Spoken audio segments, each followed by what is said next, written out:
अस्सलाम वालेकुम। आज हम लोग उर्दू के लिए बात करने के लिए खड़े हुए, ठीक है। तो सबसे पहले मुद्दा क्या है, किसी भी चीज को शुरू करने से पहले उस चीज के बारे में पता होना चाहिए। तो पढ़ना आसान होता है, किसी भी कोई भी सब्जेक्ट की बात करेंगे तो पढ़ना आसान होता है। अगर हम जिस चीज को पढ़ रहे हैं उसके बारे में पता ही नहीं है तो आंख बंद करके पढ़ना भी क्या बेवकूफी की अलामत है? ऑफकोर्स अलामत है, क्योंकि आपको पता ही नहीं है कि सिलेबस किस ढंग से पूछा जाएगा और कैसा पूछा जाता है। तो सबसे बड़ी दिक्कत है। तो आज हम लोग सिर्फ और सिर्फ किसकी बात करेंगे? सिलेबस की बात करेंगे। अगर टाइम बचेगा तो पढ़ लेंगे कोई टॉपिक। और सिलेबस बताने का मोटो क्या है? सबसे बड़ी बात तो ये है कि इंपॉर्टेंट क्या है। अगर सिलेबस पता होगा, क्योंकि हम लोगों को अभी पढ़ना है दो चीजों को देख करके, एक तो मार्क्स भी लाना है और नॉलेज भी होना चाहिए। अगर नॉलेज होगा तो मार्क्स ऑटोमेटिकली आएगा। तो इस बेस पे हम लोगों को पढ़ाई करनी है। तो हम लोग के पास दो टॉपिक हम लोग को पढ़ना है। एक का नाम है उर्दू कवायद और एक का नाम क्या है? क्या नाम है? आप लोगों के पास ये किताब होनी चाहिए। ये किताब नहीं भी होगा तो काम चलेगा। कवायद की किताब नहीं भी है तो लेने की कोई जरूरत नहीं है, क्योंकि हम लोग पढ़ना ज्यादा नहीं है, बहुत कम पढ़ना है।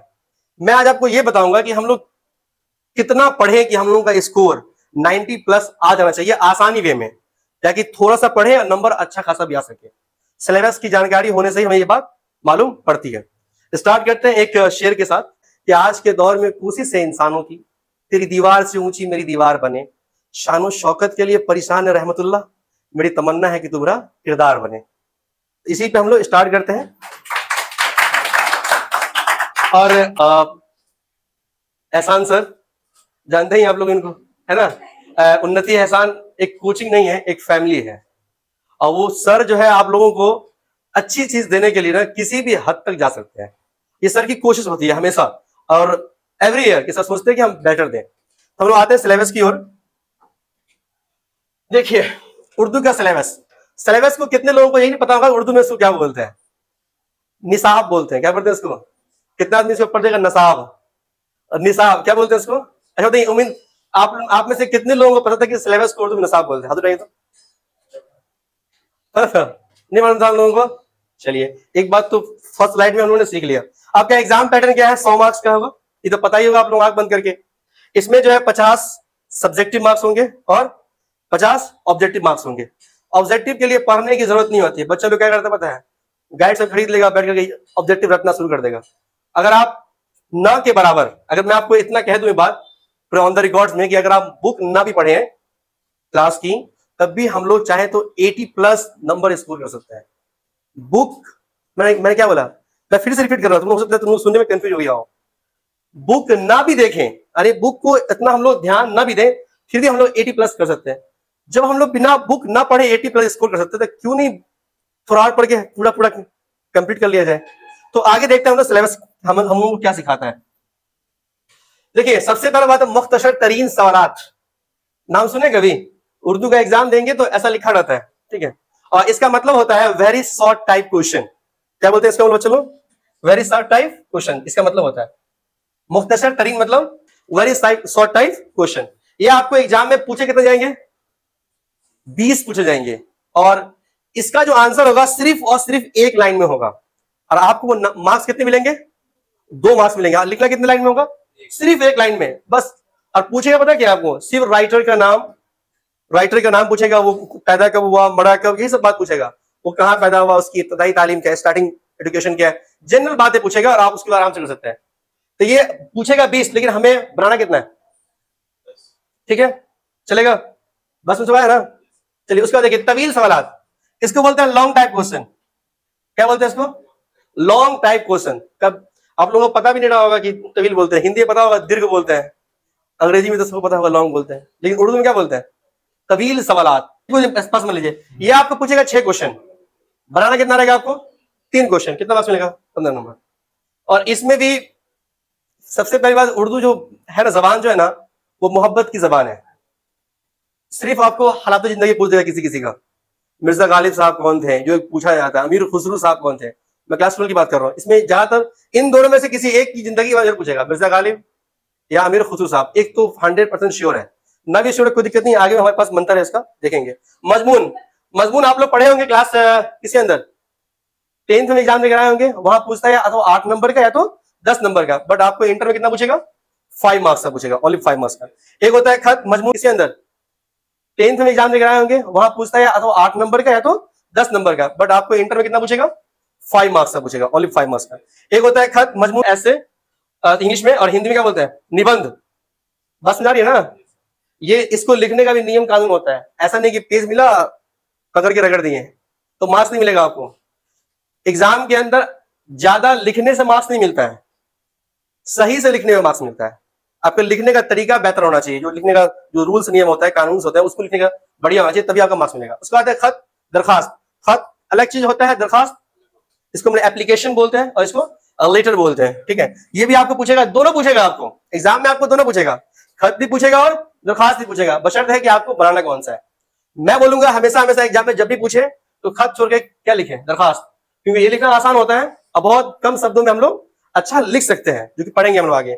उसके बाद पूछता है, ये दोनों बात जो है ना, ये आप लोग पहली बार देख रहे होंगे क्योंकि ये 10th में नहीं होता है, नहीं होता है। शेर की तशरीह करना, और इसको हिंदी में बोलते हैं व्याख्या करना, है ना, डिटेल्स करना। तशरीह मतलब कोई शेर है उसके बारे में बोलना, बातें करना, उसको हम लोग बोलते हैं। ये आपको एक क्वेश्चन पूछेगा, कितना मार्क्स का? 4 मार्क्स का पूछेगा। एक है इक्तबाश की तशरीह। इक्तबाश का मतलब समझिए, आप लोग क्लास 10th में एग्जाम देकर आए होंगे तो हिंदी के अंदर ऐसा क्वेश्चन पूछा जाता है कि एक बड़ा सा हमें स्टोरी लिखा होता है और उसे बोला जाता है इसको शॉर्टकट में लिखिए, मतलब छोटा करके लिखिए, यानी 100 शब्दों में है तो उसे 40 शब्दों में लिखिए, उसे बोलते हैं इक्तबाश। क्या बोलेंगे उससे हम लोग? इक्तबाश। ये आपको कितना नंबर पूछेगा? 4 नंबर का पूछेगा, बस ना।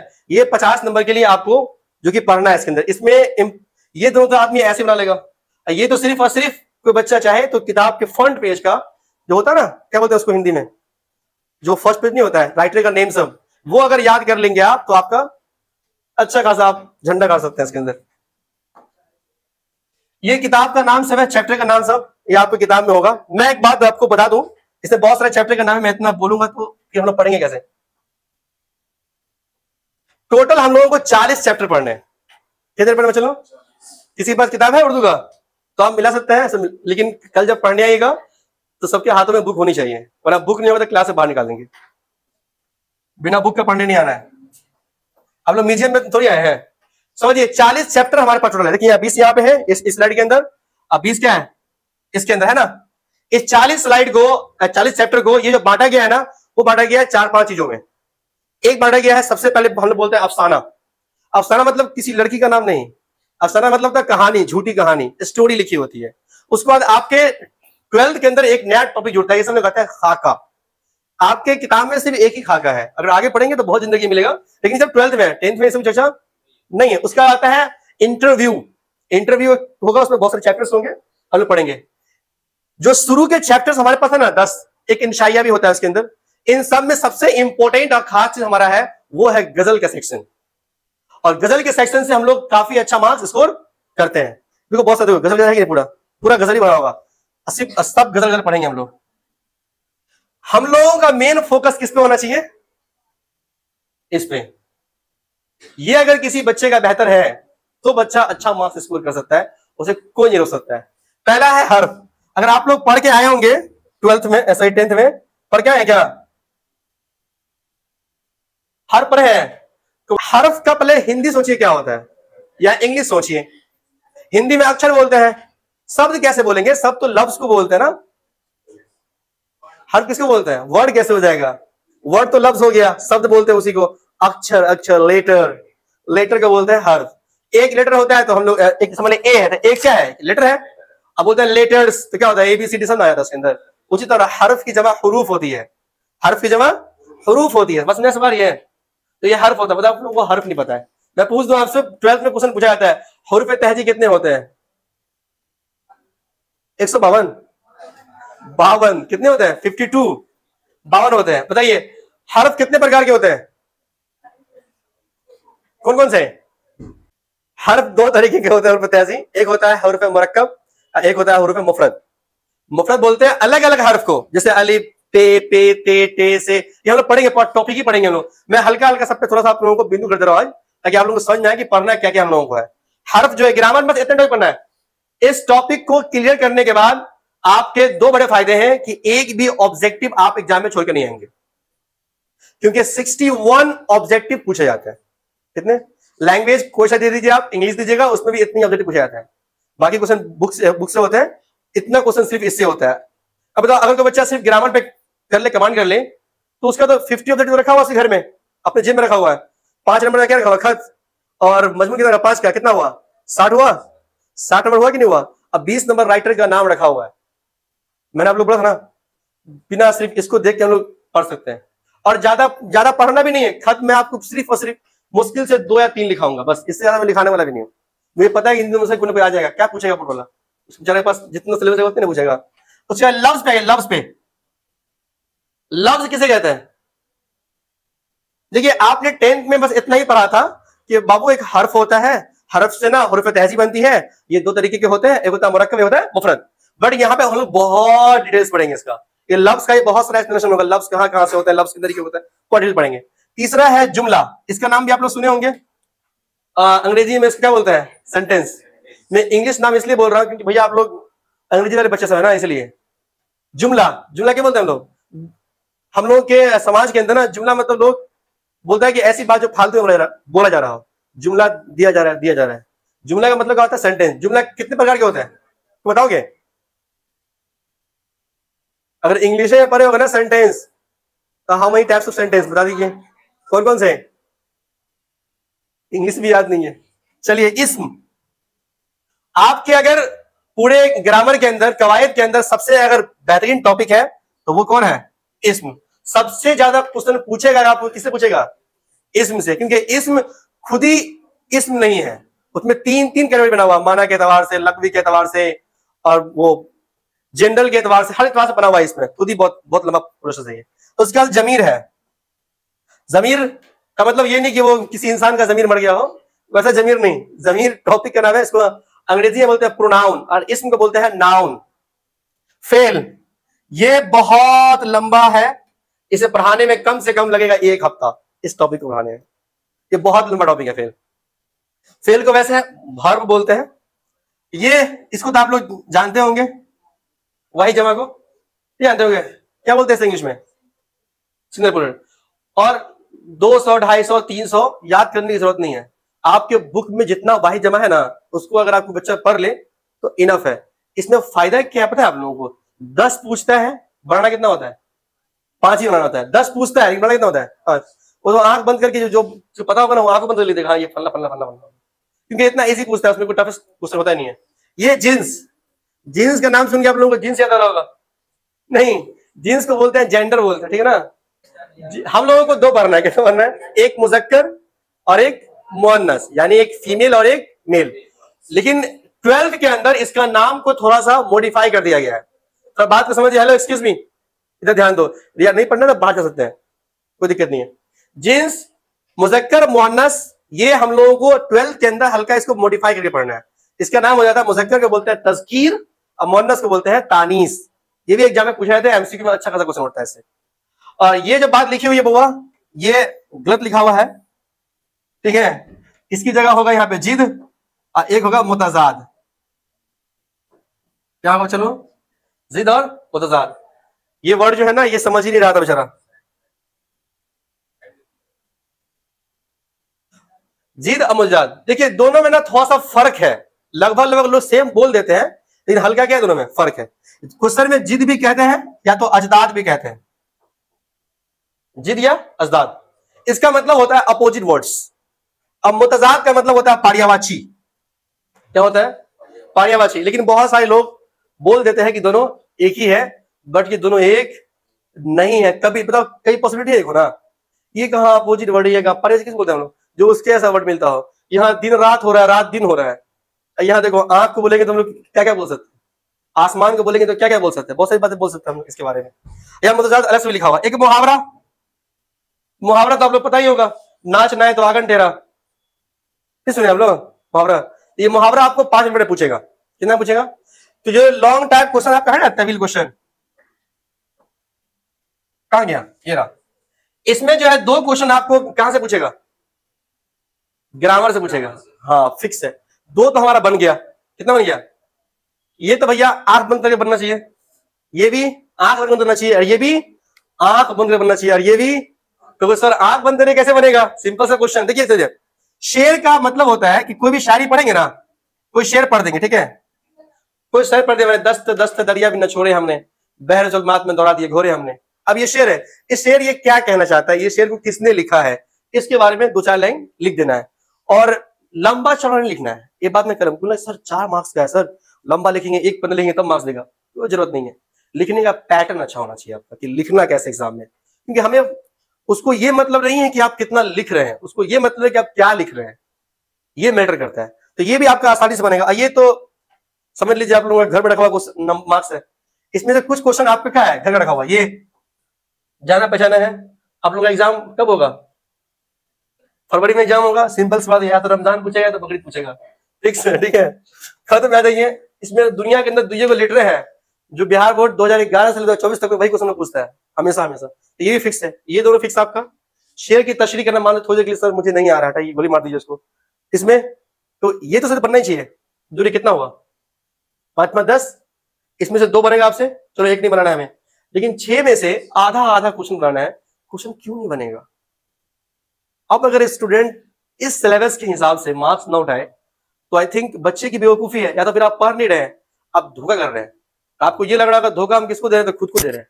टीचर को धोखा नहीं दे रहे हैं आप, या पेरेंट्स को धोखा किसको दे रहे हैं, खुद को दे रहे हैं। इस दौर में जहां 50% क्वेश्चन माफ हो और 50% को क्या करना हो, बनाना हो, और उसके बाद आप लोग मार्क्स नहीं लाते हैं। ये हो गया। जैसे आप लोगों को जनरली मैंने बोला कि पढ़ना पड़ेगा गजल, गजल में बहुत सारी गजलें होती हैं, तो गजल हमद को भी बोला जाता है, नजम का जो होता है ना पार्ट्स, तो नजम में क्या क्या आएगा, गजल आएगा, और क्या आएगा, हमद आएगा, मुनक्कबत आएगा, और क्या किता आएगा, रुबाई आएगी, मसनवी आएगा, और दोहे आएंगे, गीत आएंगे। सीधा सीधा बोलेंगे, क्वेश्चन में पहले बोलेगा जिसमें अल्लाह तबारक व तआला की तारीफ और तौसीफ बयान की जाए, ये क्वेश्चन है, तो वो ऑप्शन देगा हमद, नात, नजम, गजल। बताओ ये बोर्ड समझ रहा है कि बच्चा कितना बेवकूफ है, उसको पहले से आंसर लिख दिया, फिर बोला क्वेश्चन बताइए क्या होगा। अब फिर भी बच्चे गलती करके आते हैं इसके अंदर, उसे पता ही नहीं होता है।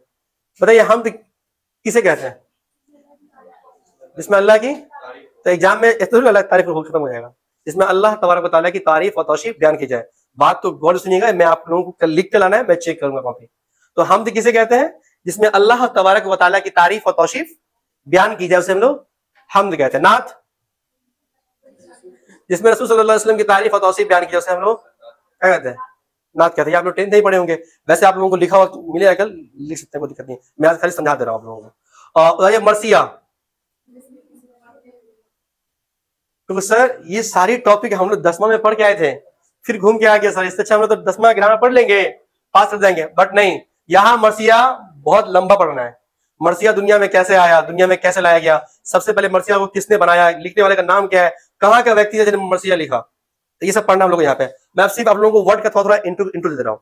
तो मरसिया किसको बोलते हैं, जो किसी के रंजो को पढ़े, मौत पे नहीं पढ़ना है, किताब में लिखा हुआ आरिफ की मौत पे पढ़ना है, समझ आके आरिफ की मौत पे पढ़ देगा, नहीं, ऐसी चीजें जो हम लोग गाते हो लेकिन रिदम में नहीं, बोल बोल के नहीं, ऐसे गा रहे हैं, गाने की ढंग गा रहे, शायरी हो गया हम लोगों को, ये हो गया।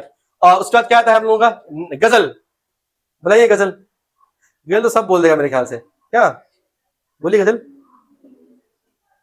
गजल उसको बोलते हैं जिसमें महबूबा की तारीफ करे, और महबूबा, हालांकि ये बात, ये परिभाषा मुझे लगता है गलत है, ठीक है, जिसमें महबूब क्या करे, महबूबा की तारीफ करे, या महबूब की तारीफ करे, ये असल में डिफाइन सही नहीं है, क्योंकि ज्यादातर जितनी गजलें लिखी गई हैं सारी गजलों में क्या है कि सिर्फ और सिर्फ महबूबा की तारीफ कर रहा है। या तो ऐसा कर सकते हैं, एग्जाम में आप दे सकते हैं, गजल किसे कहते हैं, गजल क्या है, गजल की तारीफ कीजिए, तो गजल जिसमें आशिकाना बात हो, क्या बात हो, आशिकाना बात हो, दिलजबी की बात हो, दिलकश बातें कही जाती है। आसान तरीका है, किताब में लिखा हुआ है कि गजल उस नज्म को कहते हैं जिस नज्म के अंदर क्या हो, आशिकाना बात हो, या आशिकों की चाहतों की बात हो, उसे हम लोग कहते हैं गजल। एक आता है नज्म, किसे कहते हैं नज्म, नज्म किसी खास मौजू पे या खास मौके बोली जाती है, किसी खास टॉपिक को टारगेट करके बोली जाती है। जैसे नज्म किसी मतलब बोल दिया गया औरत के पर्दा के बारे में, तो ये खास टॉपिक हो गया, कोई भी टॉपिक ले सकते हैं, जैसे कोचिंग के बारे में बोल सकते हैं, उन्नति एहसान में कोई नज्म ना दे तो उन्नति एहसान का नज्म हो जाएगा वो। तो नज्म यानी किसी खास टॉपिक के बारे में बोली जाए, खास कोई लहजा हो, कोई खास शायरी हो, या कोई खास किताब हो, मक्ता हो, मतला हो। अभी ये बात मैं बोल रहा हूँ आप लोगों तो आपको दिमाग में उलझने पैदा हो रही होंगी, अब मैं जानबूझ के बोल रहा था कि आप लोगों को उलझन पैदा हो। मक्ता हो, मतला हो, रदीफ हो, काफिया हो, हम काफिया हो, क्योंकि ये सब हम लोगों को पढ़ना है यहाँ 12th में। 10th में ये सब नहीं था। हम लोग को लगा वाह 10th का उर्दू कितना आसान है ना, 12th में भी ऐसा ही होगा। तो ऐसा नहीं है। और अफसाना जनरली पूछा जाता है क्वेश्चन में, और पूछेगा भी आप लोगों को। जनरली आप लोगों को इतना ही आंसर देना है कि अफसाना 2-3 कहानी है, लेकिन कभी कभी एग्जाम में क्वेश्चन पूछेगा कि अफसाना के बारे में लिखिए। ये आप लोग खुद से लिख सकते हैं मोटा करके, अफसाना क्या है, अफसाना किसको बोलते हैं, अफसाना का मतलब मीनिंग क्या होता है, झूठी कहानी होती है, बस नया समझ बात नहीं। तो ये आप लोग चाहे तो अपना आराम से ये वीडियो हो सकता है आप लोग के पास जाएगा तो देख लेना, और वैसे इसमें स्लाइड जोड़ता रहेगा फिर देखते रहना आप लोग। बस नहीं सब आया सिलेबस में, किसी को दिक्कत है कोई, किसी को पूछना है तो पूछ सकते हैं, देख लीजिए फिर से एक बार, पूछना है पूछ लीजिए कुछ, सर ये क्या होता है।